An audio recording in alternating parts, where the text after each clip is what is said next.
Many of us make a crucial mistake when we try to grow as people, and chances are you're making this mistake. I haven't seen people talking about it, so I made this video for you. And what I'm about to talk about is probably the most important thing I've learned in my entire life. So you need to listen carefully. I haven't gotten anywhere in my journey.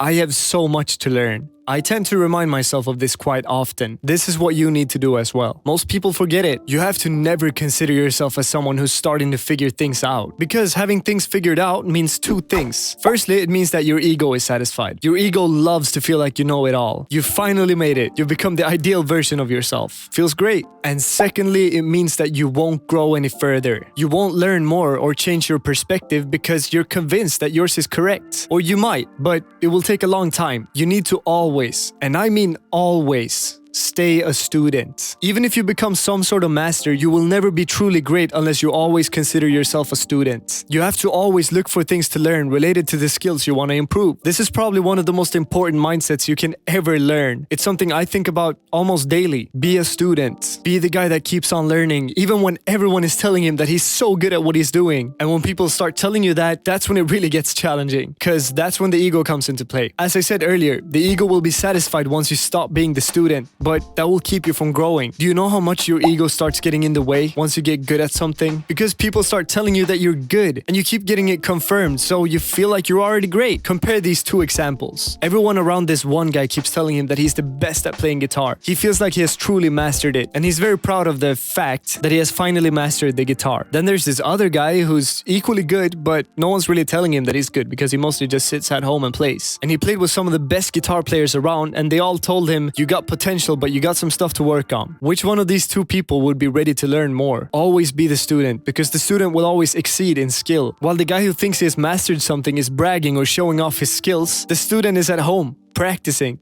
I'll give you an example of a time this has been good for me. I was recently at a training camp for Japanese Jiu-Jitsu, which is a lot of fun, but not at all as hardcore as some of the other sports I practice, like MMA and Thai boxing, for example. So when I was at this camp, I could feel that the training was definitely more intense than the usual Japanese Jiu-Jitsu trainings, but still far from the training I'm used to at the MMA and BJJ and Thai boxing gym. So I decided that I was really gonna try pushing myself. And I went much harder than the others. And I also either went to a nearby gym or went for a run every single day I was there, just to push myself. And I won a medal for being the one that trains the hardest in my group. This was a lot of confirmation, so I realized how much this was messing with my ego. I was training so hard compared to all these people, and I felt like the most dangerous guy there. That made my ego satisfied. But if I compare myself to the guys at the MMA and BJJ and Thai gym, I know that most of them could beat the shit out of me.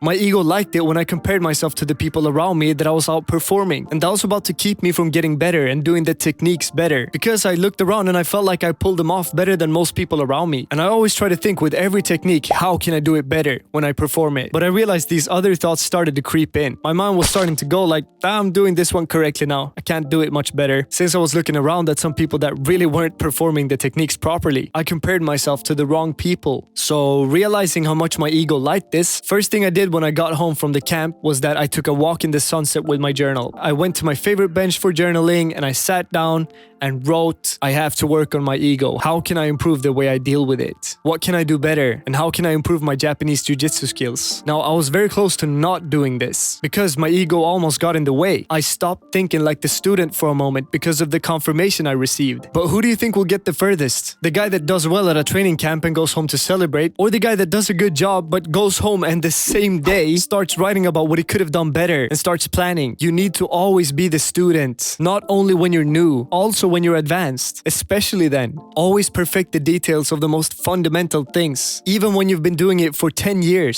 So keep learning and keep growing, because that, brother, is how you earn your sleep. And by the way, subscribe to my channel. It really helps me out. Please and thank you.